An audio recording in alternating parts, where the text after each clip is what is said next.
Student, कैसे हो सभी लोग। संस्कार महाविद्यालय के YouTube चैनल में आपका स्वागत है। मिलते हैं। लास्ट मुलाकात हुई थी अपनी लेक्चर नंबर 5 में।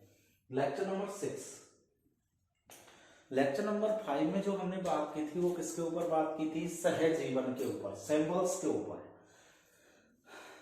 सहजीवन के बारे में हम पिछले लेक्चर में अध्ययन कर चुके हैं। सहजीवन का ही ये पॉइंट है, छोटा सा रह गया था तब। सम इलेक्ट्रॉनिक स्पीसीज फ्लोरीनीकृत मैथेन की तरह क्या करती हैं? व्यवहार। जैसे देखिए CF3H, सम इलेक्ट्रॉनिक स्पीसीज। सम इलेक्ट्रॉनिक स्पीसीज से मेरा मतलब है जिसमें इलेक्ट्रॉन की ऐसी श्रेणी जिसमें इलेक्ट्रॉन की संख्या कैसी रहती है? समान। ऐसी श्रेणी जिसमें इलेक्ट्रॉन की संख्या समान होती है सम इलेक्ट्रॉनिक स्पीसीज कहलाती है। प्लस CH3F, सम इलेक्ट्रॉनिक स्पीसीज फ्लोरीनीकृत, तो ये हो गया किसकी तरह व्यवहार करती है? मैथेन की तरह। रिएक्शन करते हैं। देखिए CF3 तो ये है, एक F क्या है? ये, तो ये क्या हो जाएगा? CF4, CH3H, इसको क्या लिख सकता हूं मैं? CH4। CH4 क्या होती है मेरी? मैथेन। क्या होती है? मैथेन। और मैथेन क्या होती है? गैस, जो कॉस्ट स्प्रेड क्षेत्रों में, दलदली क्षेत्रों में बनती है। आप पढ़ा होगा पिछली क्लासों के अंदर, आपने अध्याय किया होगा। मैथेन जो होती है कॉस्ट स्प्रेड क्षेत्रों में पाई जाती है, दलदली। जिस स्थान पर गंदगी ज्यादा रहती है ना मेरे भाई, जिस स्थान पर गंदगी ज्यादा रहती है उस स्थान पर मैथेन गैस का निर्माण होता है। तो सम इलेक्ट्रॉनिक स्पीसीज फ्लोरीनीकृत मैथेन की तरह क्या करती है? व्यवहार। सम इलेक्ट्रॉनिक स्पीसीज जिसमें इलेक्ट्रॉन की संख्या क्या रहेगी? समान, CF3H और CH3F। अब इनकी रिएक्शन कराता हूं तो एक तो CF3 के मॉलिक्यूल ये हैं, एक F क्या हो गया? CF4, CH3H कंबाइंड करके लिखता हूं, क्या हो जाता है? CH4। CH4 को क्या बोलते हैं? मैथेन। सम इलेक्ट्रॉनिक स्पीसीज फ्लोरीनीकृत मैथेन की तरह व्यवहार करती हैं। जैसे नोट लगा के देखिए, नोट, 3 फ्लोरीन युक्त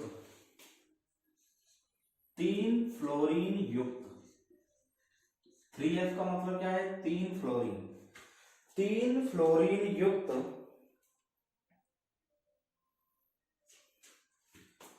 CF3H, 3 फ्लोरीन युक्त CF3H की चौथे फ्लोरीन के साथ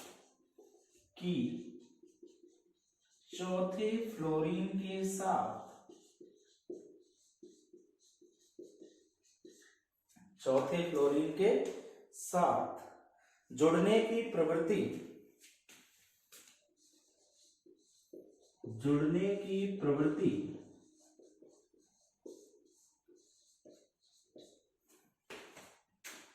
इसी प्रकार होती है 3F युक्त 3 फ्लोरीन युक्त CF3H की चौथे फ्लोरीन के साथ जुड़ने की प्रवृत्ति इसी प्रकार होती है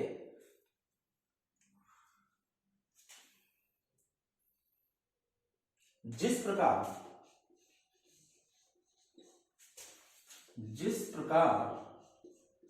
CH3H, जिस प्रकार 3 हाइड्रोजन युक्त CH3F की होती है।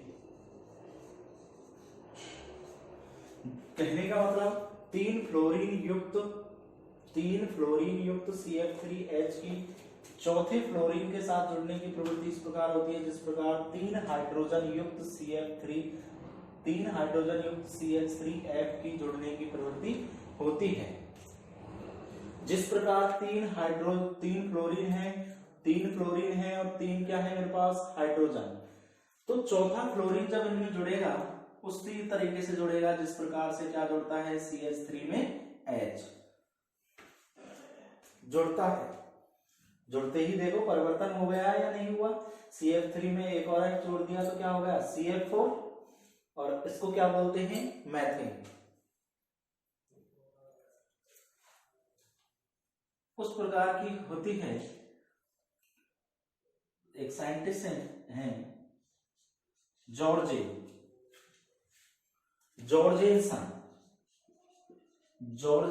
ने 1963 में इन्हें सहजीवन नाम दिया।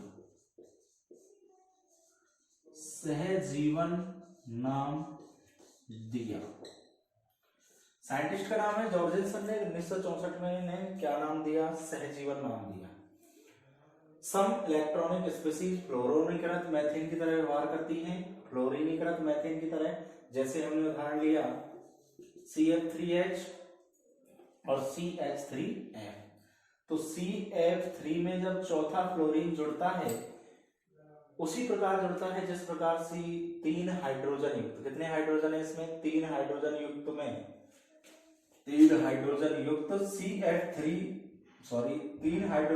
CH3F में चौथे हाइड्रोजन के साथ जुड़ने की जो प्रवृत्ति होती है।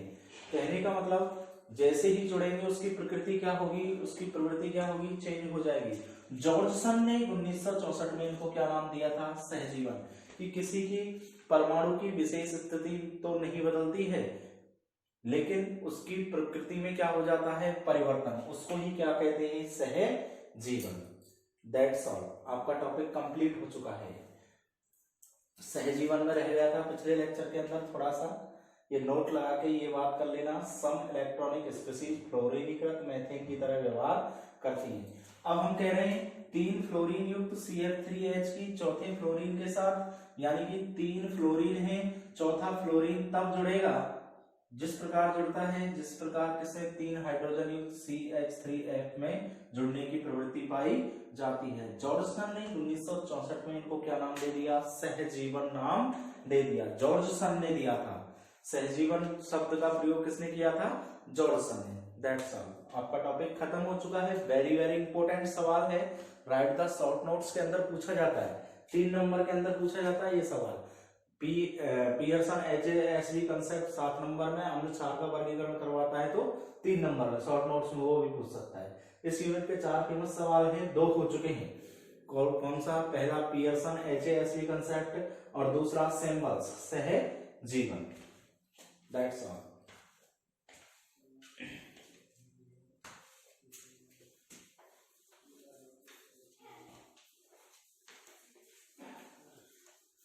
चलते हैं एक और फेमस सवाल की ओर। इस यूनिट का एक और फेमस सवाल है,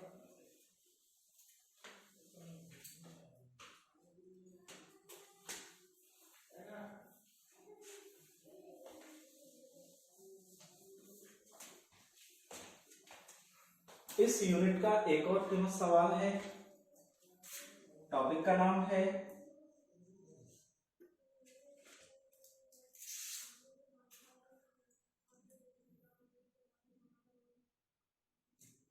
थ्योरी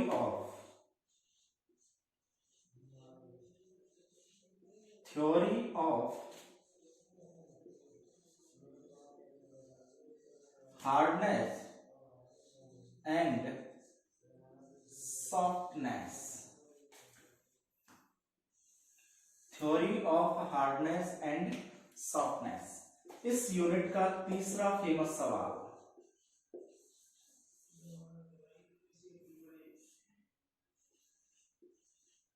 हिंदी में बोलते हैं इसको लालाओ कठोरता व मृदुता का सिद्धांत।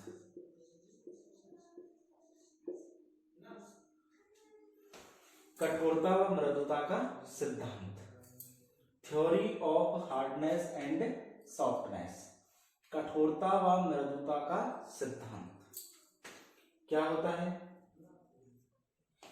हमने दो सवाल इस यूनिट के फेमस पढ़ लिए हैं। पहला सवाल पियर्सन HASP कंसेप्ट और दूसरा सवाल सेम बॉक्स सहजीवन। जॉर्जसन ने 1964 में किसी परमाणु का निहित गुण नहीं होती है, उसकी प्रकृति को चेंज कर देता है, वो क्या होता है? सहजीवन। हमने सहजीवन के ऊपर शॉर्ट नोट्स आता है, 3 नंबर का सवाल बनता है। ये सवाल जो बनता है 7 नंबर में बनता है। कितने नंबर में? 7 नंबर में। कैसे बनता है? आपसे कहेगा कठोरता व मृदुता के सिद्धांत को समझाइए। कठोरता व मृदुता के सिद्धांत को समझाइए, theory of hardness and softness. कठोरता व मृदुता के सिद्धांत को समझाइए। और कोई पर्टिकुलर सिद्धांत भी पूछ सकता है। तो कठोरता और मृदुता के कितने सिद्धांत हैं? 3 सिद्धांत हैं मेरे पास। कितने सिद्धांत हैं? 3। कौन से? पहला सिद्धांत है इलेक्ट्रॉनिक सिद्धांत। कौन सा सिद्धांत? इलेक्ट्रॉनिक सिद्धांत। कौन सा सिद्धांत? इलेक्ट्रॉनिक सिद्धांत। दूसरा है pi bond theory. Pi bond theory, pi बंध सिद्धांत। पाई बंध सिद्धांत। और तीसरा होता है क्या? पिटजर सिद्धांत। कौन सा सिद्धांत?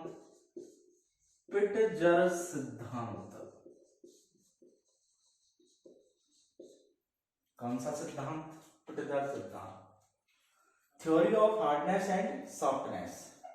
कठोरता और मृदुता के सिद्धांतों की बात कर रहे हैं हम। कठोरता और मृदुता के कितने सिद्धांत होते हैं? 3। कितने सिद्धांत होते हैं लालाओ? 3। पहला सिद्धांत है कौन सा? इलेक्ट्रॉनिक सिद्धांत। दूसरा होता है पाईबंद सिद्धांत और तीसरा होता है पिटजर सिद्धांत। कौन सा सिद्धांत? पिटजर सिद्धांत। ये कठोरता और अम्लता के 3 क्या हैं? सिद्धांत। पहला सिद्धांत इलेक्ट्रॉनिक सिद्धांत, पाईबंद सिद्धांत और पिटजर सिद्धांत। आपसे सवाल करें कैसे? कठोरता और मृदुता के सिद्धांतों को समझाइए। पर्टिकुलर सवाल 7 नंबर बनता है। कैसे? आपको क्या क्या समझा के आना है? इलेक्ट्रॉनिक सिद्धांत, पाईबंद सिद्धांत और पिटजर सिद्धांत। आपसे कहे कठोरता व मृदुता का इलेक्ट्रॉनिक सिद्धांत समझाइए, उस पर संक्षिप्त टिप्पणी करवाएगा, शॉर्ट नोट से लिखवाएगा। आप पे संक्षिप्त टिप्पणी कीजिए। संक्षिप्त का मतलब एक ही सिद्धांत समझाना है, जो मैं बता रहा हूं वो चीज आपको लिख के आनी है। और अगर पूरा सवाल पूछता है तो तीनों सिद्धांतों को वर्णन करके आना है। मैंने सिद्धांत अपना है कौन सा? इलेक्ट्रॉनिक सिद्धांत। ये सबसे ज्यादा महत्वपूर्ण है, बाकी ये तो छोटे छोटे से हैं। बात करता हूं मैं पहली थ्योरी के ऊपर।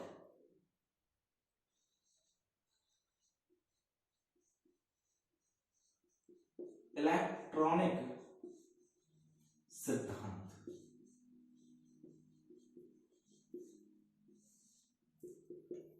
इलेक्ट्रॉनिक सिद्धांत।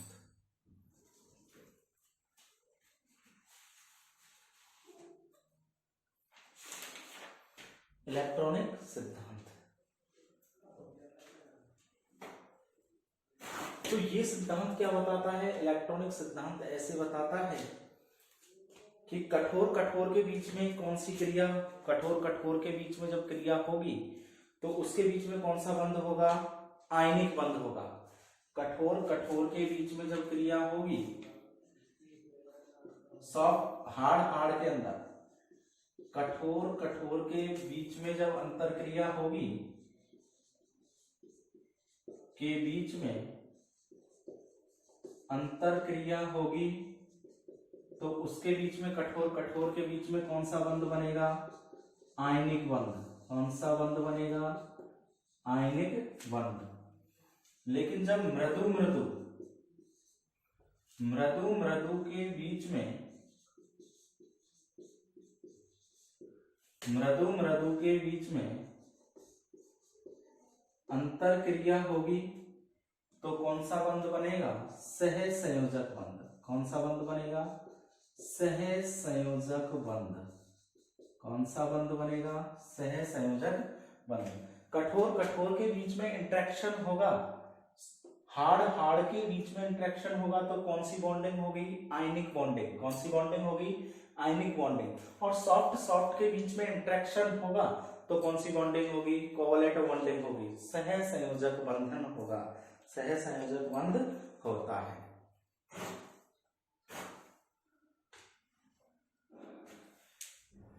यह जो होता है इलेक्ट्रॉनिक सिद्धांत के लिए दूसरा स्टेटमेंट, यह छोटे आकार वाले, यह छोटे आकार वाले व उच्च धनावेश, यह छोटे आकार वाले व उच्च धनावेश वाले आयनों में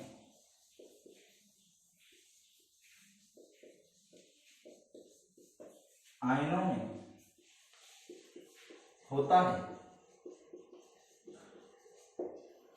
यह छोटे आकार वाले और उच्च धनावेश वाले आयनों में होता है। इलेक्ट्रॉनिक सिद्धांत जो होता है कहाँ पाया जाता है? धनावेश क्या होगा? ज्यादा अपनी केमिस्ट्री में बोलते हैं जिस धातु के ऊपर जितना धनावेश चढ़ रहा है उसका आकार उतना ही क्या होता है? छोटा होता है। जिसके ऊपर जितना प्लस चार्ज लग रहा है उसके पास उतने ही इलेक्ट्रॉन की क्या होती है? कमी। जिसके ऊपर जितना ज्यादा प्लस चार्ज होगा, जितना ज्यादा प्लस का चार्ज होगा उसका साइज उतना ही क्या होगा? कम होगा। उसका साइज उतना ही क्या होगा? कम होगा। धनावेश ज्यादा होगा, कहने का मतलब अपनी केमिस्ट्री में आप पढ़ते आ रहे हैं पिछली क्लासों के अंदर कि जिस धातु के ऊपर धनावेश की जितनी ज्यादा मात्रा होती है उसका आकार उतना ही कम होता है। क्यों होता है? क्योंकि जितना ज्यादा धनावेश होगा उतने ही इलेक्ट्रॉन उसमें से क्या निकलेंगे? बाहर। जितने इलेक्ट्रॉन बाहर निकलेंगे ना, जितने इलेक्ट्रॉन बाहर निकलेंगे, जितने ज्यादा इलेक्ट्रॉन बाहर निकलते जाएंगे उसका आकार क्या होता जाएगा? कम होता जाएगा। इसीलिए हमने कहा है यह उच्च धनावेश वाले छोटे, यह उच्च धनावेश एवं छोटे आकार वाले आयनों में होता है। इलेक्ट्रॉनिक सिद्धांत जो होगा छोटे आकार वाले उच्च धनावेश वाले आयनों में होता है। नेक्स्ट स्टेटमेंट देखेंगे, बात नंबर 3।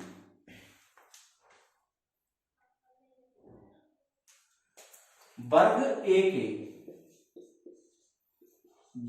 ए के कठोर क्षारक में,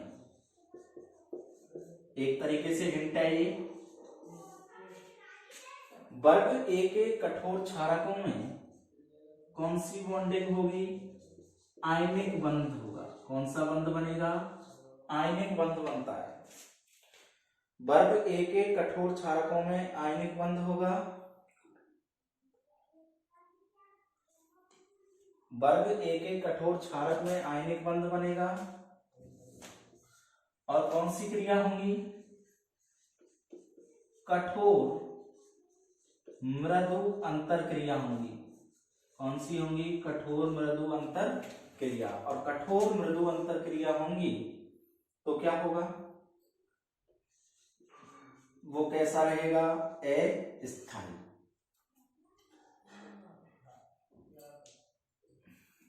वो कैसा रहेगा? अस्थायी। देखिए अपन पढ़ रहे हैं, फिर इसके बाद मैं इसको साफ करूंगा, आगे चलूंगा इस सिद्धांत पे। Theory of hardness and softness, कठोरता और मृदुता के सिद्धांत पढ़ रहे हैं हम। कठोरता और मृदुता के कितने सिद्धांत हैं? 3। पहला इलेक्ट्रॉनिक सिद्धांत, दूसरा पाइबंद सिद्धांत और तीसरा पिटजर सिद्धांत। पहले सिद्धांत के ऊपर बात कर रहे हैं हम, इलेक्ट्रॉनिक सिद्धांत। पहला स्टेटमेंट क्या है इलेक्ट्रॉनिक सिद्धांत का?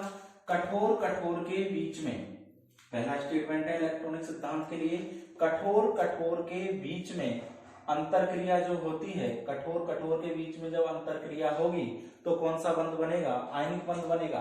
हार्ड हार्ड के अंदर इंटरेक्शन होगा तो बॉन्डिंग कैसी होगी? आयनिक होगी, आयनिक बंध बनेगा। लेकिन जब मैं बात कर रहा हूं मृदु मृदु के बीच में इंटरेक्शन हो, मृदु मृदु का मतलब सॉफ्ट सॉफ्ट, सॉफ्ट का मतलब क्या होता है? मुलायम। सॉफ्ट सॉफ्ट के बीच में जब क्रिया होगी तो बंध कौन सा बनेगा? सहसंयोजक। कौन सा बनेगा? सहसंयोजक। इलेक्ट्रॉनिक सिद्धांत का पहला पॉइंट यही कहता है, यदि आप कठोर कठोर के बीच में क्रिया कराओगे, कठोर कठोर के बीच में क्रिया कराओगे, कठोर कठोर के बीच में क्रिया कराओगे तो बंध कैसा बनेगा? आयनिक बनेगा। कैसा बनेगा लाला? आयनिक बनेगा। अगर मृदु मृदु के बीच में कराओगे, कठोर कठोर के बीच में क्रिया कराओगे तो कौन सा बनेगा? आयनिक बंध। मृदु मृदु के बीच में कराओगे तो कौन सा बनेगा? सहसंयोजक बंध। कौन सा बंध बनेगा? सहसंयोजक बंध। इलेक्ट्रॉनिक सिद्धांत के लिए दूसरी महत्वपूर्ण बात यह है कि उच्च धनावेश, उच्च धनावेश का मतलब होता है जिस धातु के ऊपर जितना क्या चढ़ता है? आवेश चढ़ता है, धनावेश पाया जाता है। जिस धातु के ऊपर जितना धनावेश पाया जाएगा उसमें इलेक्ट्रॉन की उतनी ही क्या रहेगी? कमी। उसमें इलेक्ट्रॉन की उतनी ही क्या रहेगी? कमी। और जिस धातु के पास जितने इलेक्ट्रॉन की कमी रहेगी ना, तो मेरे भाई केमिस्ट्री की भाषा में मैं बोल दूं, जिस धातु के ऊपर जितने इलेक्ट्रॉन की कमी होती है या जितना चार्ज चढ़ा होता है उसके पास उतनी ही इलेक्ट्रॉन की क्या होती है? कमी। और जितने इलेक्ट्रॉन की कमी होगी उतना ही उसका साइज क्या होता जाता है? छोटा होता जाता है। इसीलिए हमने कहा है यह छोटे आकार वाले व उच्च धनावेश वाले आयनों में होता है। इलेक्ट्रॉनिक सिद्धांत किन मॉलिक्यूल के अंदर पाया जाएगा? जिन पर धनावेश क्या होगा? उच्च, और उनका आकार क्या होगा? छोटा। एक हिंट के तौर पे हमने कहा है वर्ग ए के कठोर क्षारक, वर्ग ए के कठोर क्षारक, वर्ग ए के कठोर क्षारक जो होंगे, वर्ग ए के कठोर क्षारकों में कौन सी बॉन्डिंग पाई जाएगी? Ionic bonding. वर्ग ए के कठोर क्षारक क्या कहला? वर्ग ए के कठोर क्षारक के बीच में कौन सा बंध बनेगा? आयनिक बंध बनेगा। आयनिक बंध बनेगा किसके अंदर बन रहा है? वर्ग ए के कठोर क्षारक में। वर्ग ए के कठोर क्षारक में कौन सा बंध बनेगा? आयनिक बंध बनेगा। आयनिक बंध बनेगा तो उनके बीच में कौन सी क्रियाएं होंगी? हार्ड सॉफ्ट इंटरेक्शन होगा। क्या होगा? कठोर मृदु अंतर क्रियाएं होंगी जो क्या होती हैं? अस्थायी। जो क्या होती हैं? अस्थायी। वर्ग ए के कठोर क्षारक के होंगे जो वर्ग ए के कठोर क्षार जो हैं, वर्ग ए के कठोर क्षार के बीच में कौन सा बंध पाया जाता है? आयनिक बंध पाया जाता है। आयनिक बंध होगा तो उसके बीच में कौन सा इंटरेक्शन होगा? हार्ड सॉफ्ट इंटरेक्शन होगा। और हार्ड सॉफ्ट इंटरेक्शन कैसा होता है? अस्थायी, अस्थायी होता है। ठीक है, देखिए आगे चलते हैं।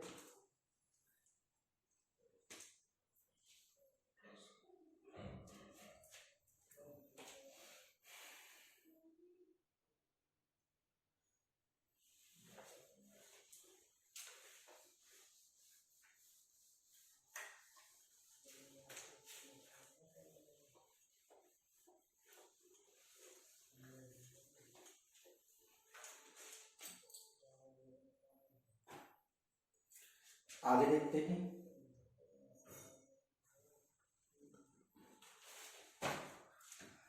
आगे इलेक्ट्रॉनिक सिद्धांत में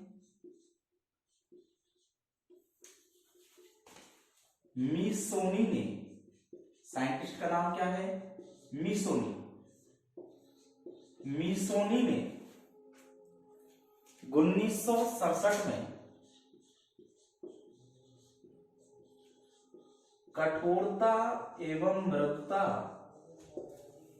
कठोरता एवं मृदुता के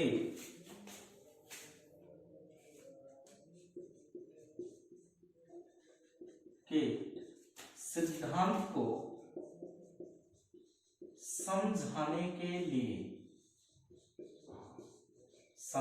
के लिए एक समीकरण प्रस्तुत की, एक समीकरण प्रस्तुत की। मीसोनी ने क्या किया? मीसोनी ने 1967 में, मीसोनी नाम के वैज्ञानिक हैं, मीसोनी ने 1967 में कठोरता एवं मृदुता के सिद्धांत को समझाने के लिए एक समीकरण प्रस्तुत की। मीसोनी ने 1967 में कठोरता एवं मृदुता के सिद्धांत को समझाने के लिए एक समीकरण प्रस्तुत की, और वो समीकरण होती है P के बराबर। मीसोनी ने क्या समीकरण दी थी? P के बराबर minus log K, minus log K, P के बराबर माइनस लॉग के बराबर A X plus B Y plus C. Electronic सिद्धांत को समझाने के लिए मीसोनी ने क्या किया, मीसोनी ने 1967 में कठोरता एवं मृदुता के सिद्धांत को समझाने के लिए एक समीकरण दी, और वो समीकरण क्या होती है मेरे पास, पी के बराबर माइनस लॉग के बराबर A X plus B Y plus C. ये मीसोनी की क्या है, समीकरण। मीसोनी ने 1967 में कठोरता एवं मृदुता के सिद्धांत को समझाने के लिए एक समीकरण प्रस्तुत की, और जो समीकरण क्या है मेरे पास, पी के बराबर माइनस लॉग के बराबर A X plus B Y plus C. ये है मेरे पास। ये इक्वेशन किसने दी थी, मीसोनी ने। किसने दी थी, मीसोनी ने। मीसोनी ने कठोरता और मृदुता के सिद्धांत को समझाने के लिए एक समीकरण दी थी 1967 में। वो समीकरण है मेरे पास ये, के बराबर होता है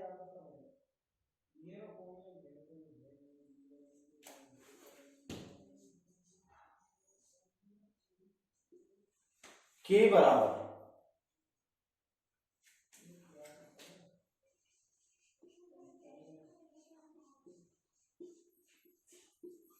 धातु लिगेंड संकुल। धातु लिगेंड संकुल, या इसको बोलते हैं वियोजन स्थिरांक। धातु लिगेंड संकुलों का वियोजन स्थिरांक के बराबर क्या होता है, धातु लिगेंड संकुलों का वियोजन साम्य स्थिरांक। वियोजन साम्य स्थिरांक एक्स वाई बराबर होता है, एक्स वाई बराबर होता है धातुओं के पैरामीटर। धातुओं के पैरामीटर, धातुओं के पैरामीटर। ए भी क्या होते हैं, लिगेंड के पैरामीटर। लिगेंड के पैरामीटर। और क्या बच गया आपका, सी।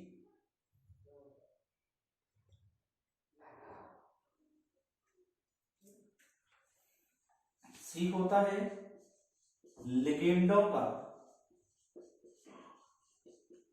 साम्य स्थिरांक। लिगेंडों का साम्य स्थिरांक। ये इस इक्वेशन के बारे में हम आगे पढ़ रहे थे। मीसोनी ने 1967 में इलेक्ट्रॉनिक सिद्धांत पढ़ रहे हैं अपन, कठोरता और मृदुता का इलेक्ट्रॉनिक सिद्धांत। मीसोनी ने क्या किया, 1967 में कठोरता एवं मृदुता के सिद्धांत को समझाने के लिए एक समीकरण प्रस्तुत की। वो समीकरण क्या होती है, पी के बराबर माइनस लॉग के बराबर A X plus B Y plus सी।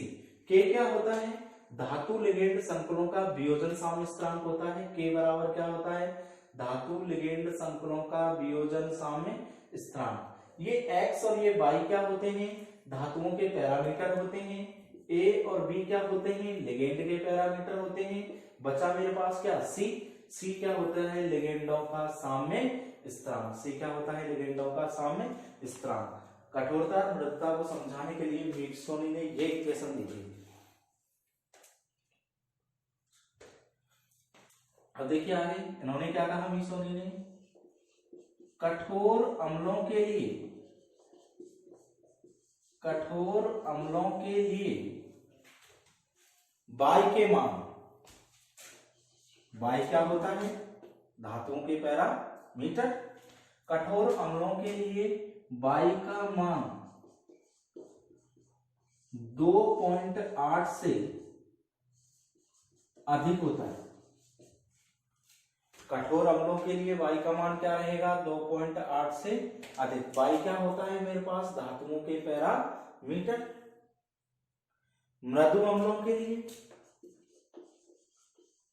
मृदु अम्लों के लिए वाई का मान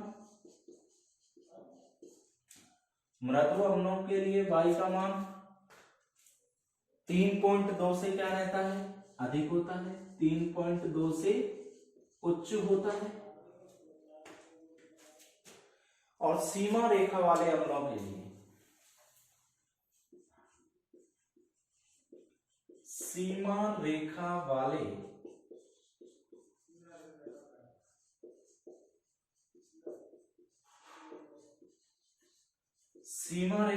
अम्लों के लिए क्या होता है,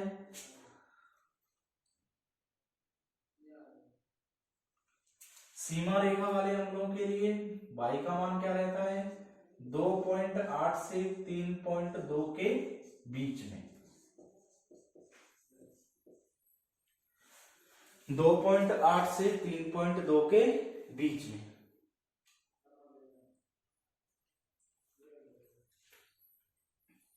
कठोर अम्लों के लिए y का मान क्या होता है, 2.8 से ज्यादा होता है।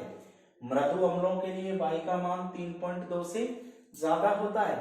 और सीमा रेखा वाले अम्लों के लिए जो y का मान होगा वो 2.8 से 3.2 के बीच में होता है।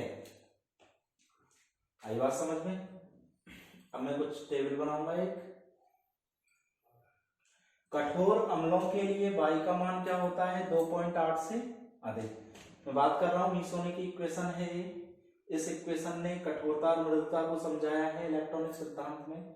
मीसोनी ने 1967 में कठोरता एवं मृदुता के सिद्धांत को समझाने के लिए एक समीकरण दी थी।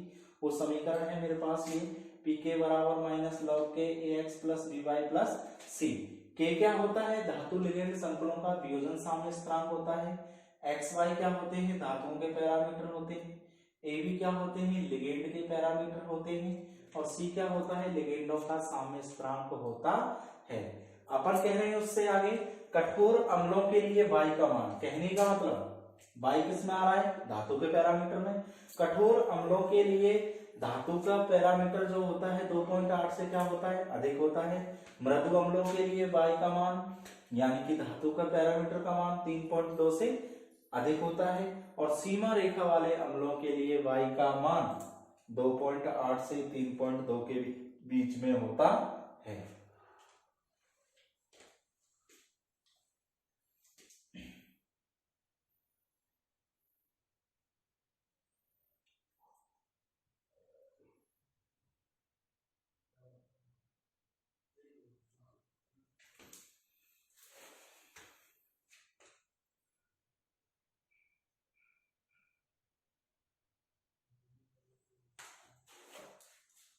Okay,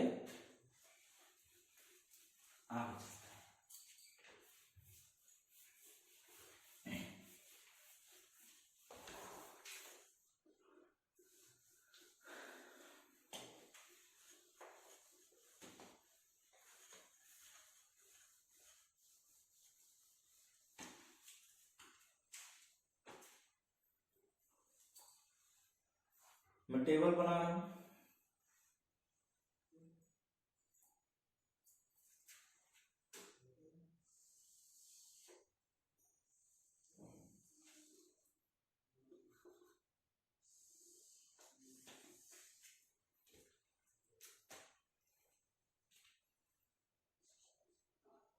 Li plus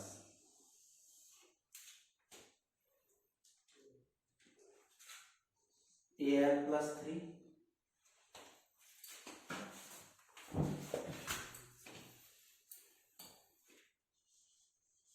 Mg plus 2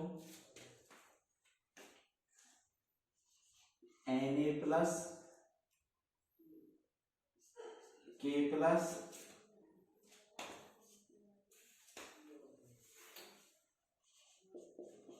Ca plus 2 Fe plus 3 Co plus 3 Cs plus Co plus 2। आगे देखते हैं Sn प्लस 2।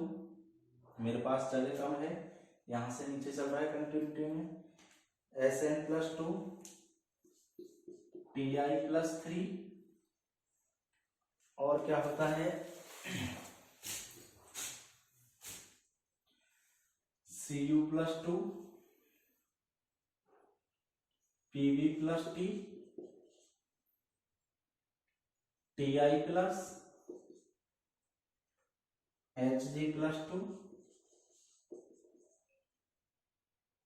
और Au+।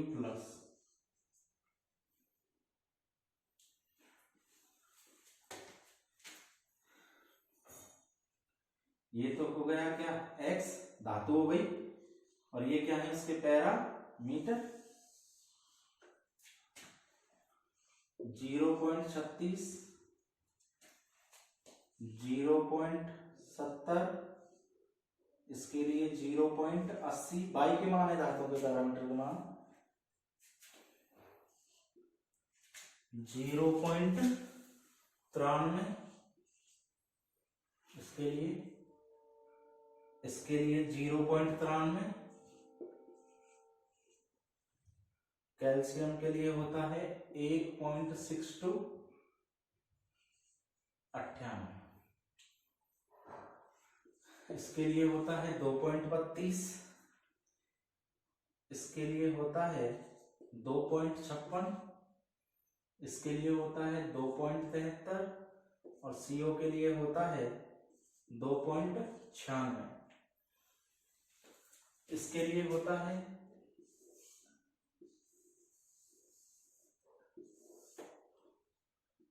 3.17,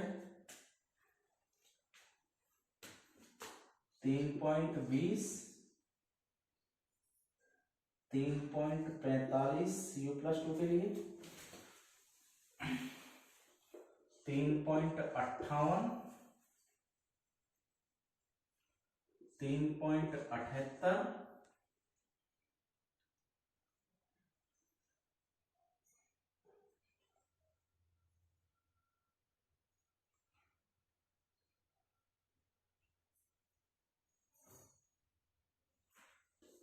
इसके लिए होता है 3.58,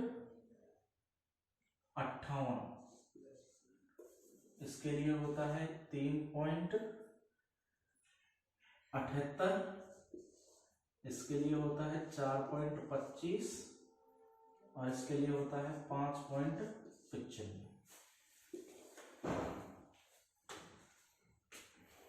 ये होता है,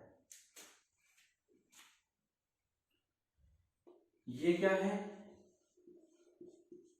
कठोर अम्ल,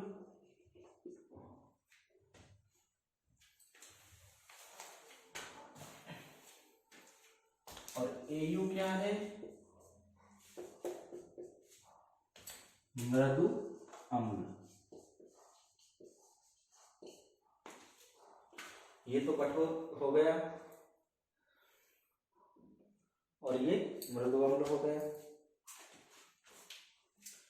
अब मैं कहता हूं इसमें, इस श्रेणी में मैं नीचे से ऊपर चल रहा हूं, नीचे से ऊपर चल रहा हूं, तो कठोरता क्या होती है, बढ़ती है। कठोरता क्या होती है, बढ़ती है।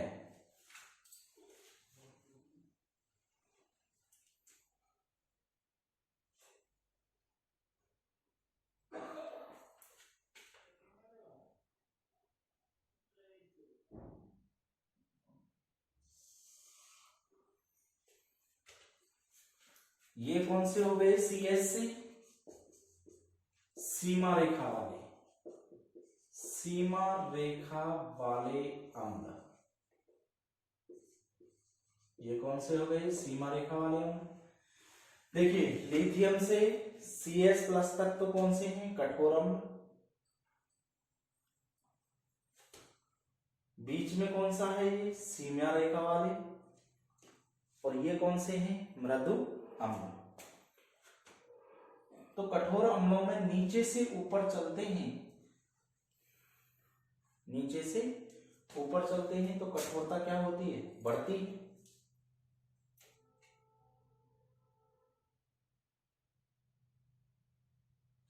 सीमा रेखा वाले अम्लों में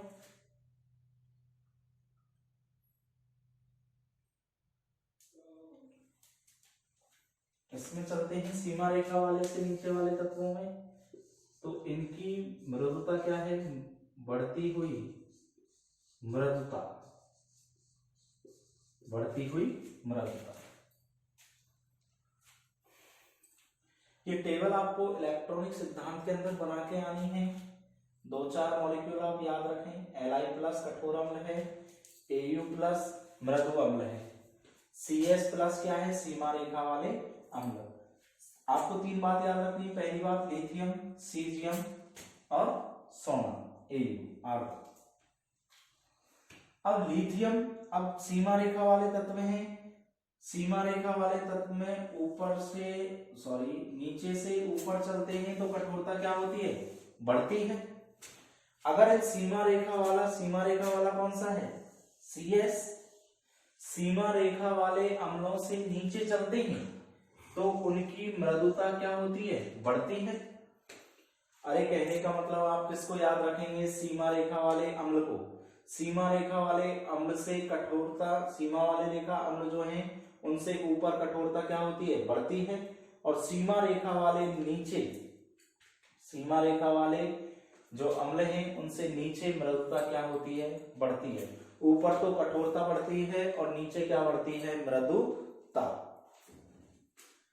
ऊपर तो कठोरता बढ़ती है और नीचे क्या बढ़ती है, मृदुता।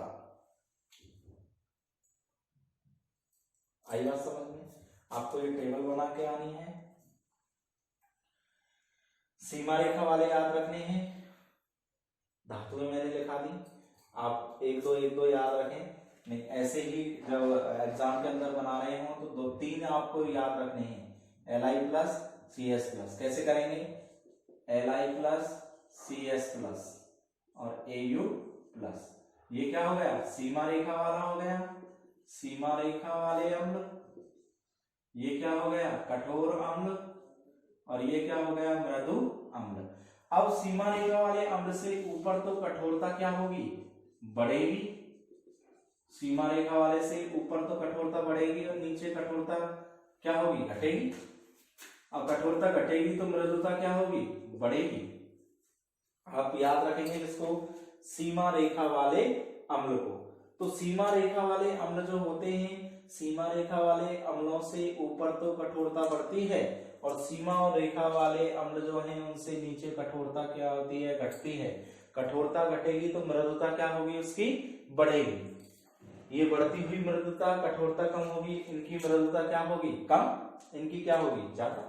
एक दूसरे के उल्टे। आप केवल इतने से बात याद रखें कि Li प्लस CS प्लस और Au प्लस। सीजियम सीमा रेखा वाले अम्ल हैं, इससे ऊपर कठोरता क्या होती है, बढ़ती है और इससे नीचे मृदुता क्या होती है, घटती है। ओके, ये टेबल बनी हुई है, उनके 22 धातु के पैरामीटर के मान लिखे हुए हैं, फिक्स मान है, ये एक्चुअल वैल्यू है। CS सीजियम सीमा रेखा में आता है, बाउंड्री लाइन के अंदर आता है, ठीक है। सीमा रेखा वाले अम्लों से ऊपर तो कठोरता बढ़ती है और नीचे सीमा रेखा वाले अम्ल जो है उनसे नीचे मृदुता क्या होती है, बढ़ती है।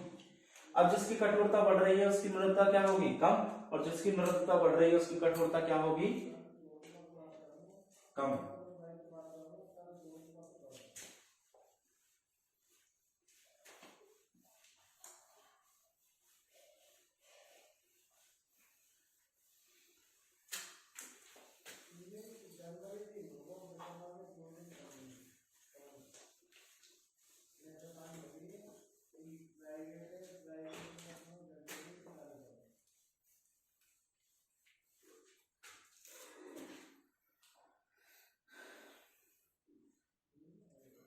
ऐसे ही वर्ग बी के लिगेंडों के लिए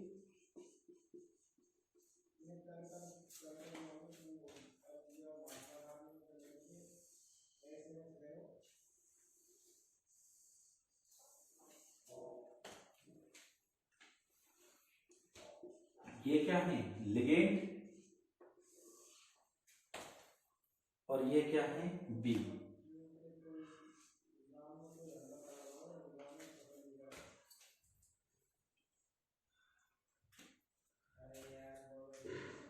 बी क्या होता है? लिगेंड के पैरामीटर। OH माइनस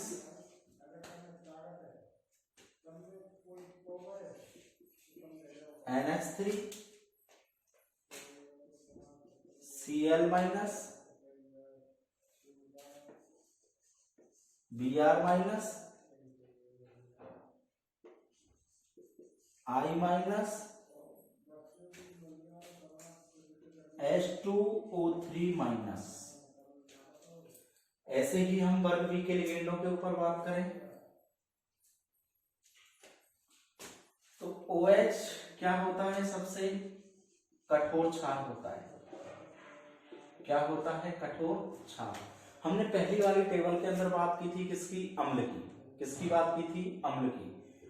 सीमा रेखा वाले अम्ल से ऊपर तो कठोरता क्या होगी? बढ़ेगी, और कठोरता बढ़ेगी तो उनकी मृदुता क्या होगी? कम होगी।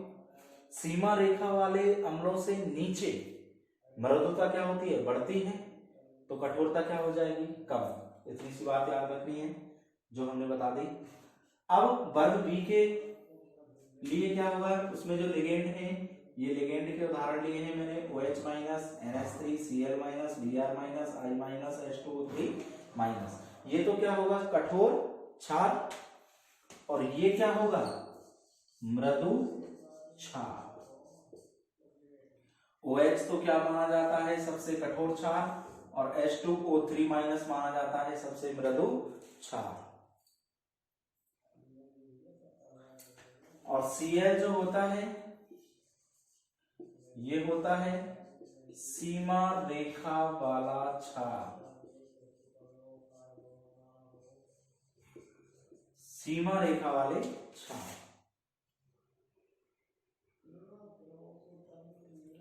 अब इसमें ऊपर से नीचे चलेंगे तो कठोरता क्या होगी?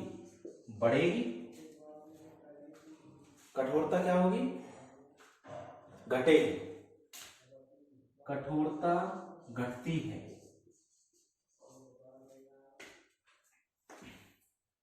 और सीमा रेखा वाले क्षार से अगर नीचे चलते हैं तो उसकी मृदुता क्या होती है? मृदुता बढ़ती है।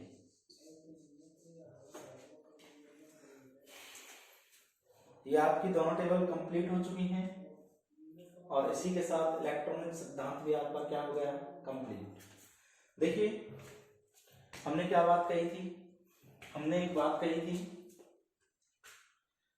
इलेक्ट्रॉनिक सिद्धांत जो है, हमने एक बात कही, क्या कहा? वर्ग कठोर अम्लों के ऊपर बात की हमने। कठोर अम्लों में कहां से स्टार्ट हो रही थी? लिथियम से। Li+ से, Cs+ और Au+। ये क्या था?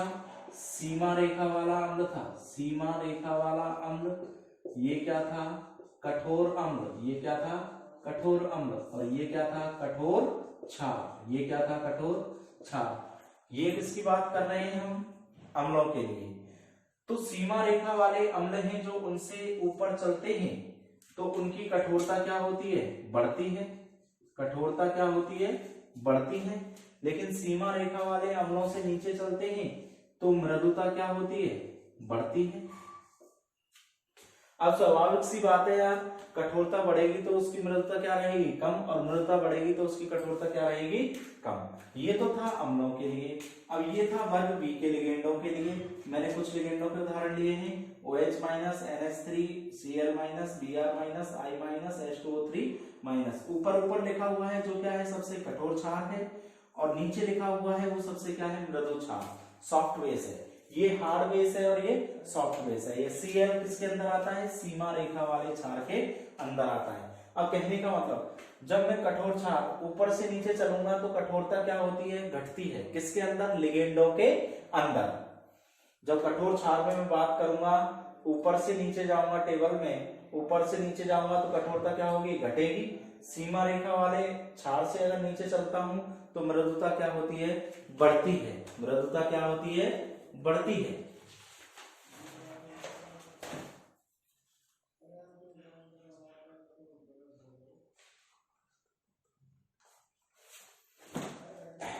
ठीक है।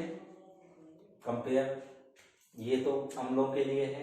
सीमा रेखा वाले अम्लों से ऊपर चलते हैं तो कठोरता क्या नजर आएगी। कहने का मतलब नीचे से ऊपर कठोरता क्या हो रही है, बढ़ रही है। नीचे से चलेंगे सीमा रेखा वाले से, नीचे से चलेंगे सीमा रेखा से ऊपर जितने भी तत्व लिखे हुए हैं, जितनी भी धातु लिखी हुई है, उनकी कठोरता क्या होती है, नीचे से ऊपर बढ़ती है। लेकिन सीमा रेखा वाले अम्लों के नीचे, सीमा रेखा वाले अम्लों के नीचे वालों की तो मृदुता बढ़ेगी और ऊपर वालों की कठोरता। ये तो अम्लों के लिए हो गया। क्षारों के लिए क्या है, सीमा रेखा वाला Cl है, ये मृदु क्षार है, कठोर क्षार है। 3 कैटेगरी में बांट रहे थे हम, क्या पढ़ रहे हैं, कठोरता मृदुता का सिद्धांत। तो कठोर अम्लों के लिए बात कर लिया अब हमने। अब हम बात कर रहे हैं किसके, कठोर क्षारों के लिए। तो सीमा रेखा वाले से जो उससे ऊपर से नीचे चलेंगे तो उसकी कठोरता क्या होती है, बढ़ती है, सॉरी उसकी कठोरता क्या होती है, घटती है। लेकिन सीमा रेखा वाले क्षार से नीचे चलते हैं तो मृदुता क्या होती है लालाओ, बढ़ती है। मृदुता क्या होती है, बढ़ती है। यही सिद्धांत क्या है, इलेक्ट्रॉनिक सिद्धांत। आपका इलेक्ट्रॉनिक सिद्धांत कंप्लीट हो चुका है, सिंपल सा है, बिल्कुल छोटा सा, कठोरता और मृदुता का सिद्धांत। अपन क्या पढ़ रहे हैं, theory of hardness and softness. 3 सिद्धांत थे मेरे पास, इलेक्ट्रॉनिक सिद्धांत, पाइमन सिद्धांत और फ्रिट्जर सिद्धांत, जिनमें से एक सिद्धांत हम पढ़ चुके हैं। आपसे सवाल करेगा 7 नंबर में, कठोरता एवं मृदुता के सिद्धांत को समझाइए। कठोरता एवं मृदुता के सिद्धांत को समझाइए। आपको कितने सिद्धांत समझा के आने हैं, 3। इस यूनिट का बहुत ही फेमस सवाल है, मैंने पहले कहा था इस यूनिट के 4 फेमस सवाल है, तीसरा सवाल चल रहा है, theory of hardness and softness. 3 सिद्धांत हो गए, उनमें पहले इलेक्ट्रॉनिक सिद्धांत हमने पढ़ लिया, उसकी कुछ महत्वपूर्ण बातें थी वो पढ़ी थी। फिर कठोर अम्लों के लिए टेबल बनाई और कठोर क्षारों के लिए टेबल बनाई। इसी के साथ इलेक्ट्रॉनिक सिद्धांत खत्म होता है। मिलते हैं नेक्स्ट लेक्चर के अंदर आपसे। किसके साथ मुलाकात करेंगे, पाई बॉन्ड सिद्धांत के साथ। ओके, पढ़ाई करें आप, इस तरीके से ही नोट करें।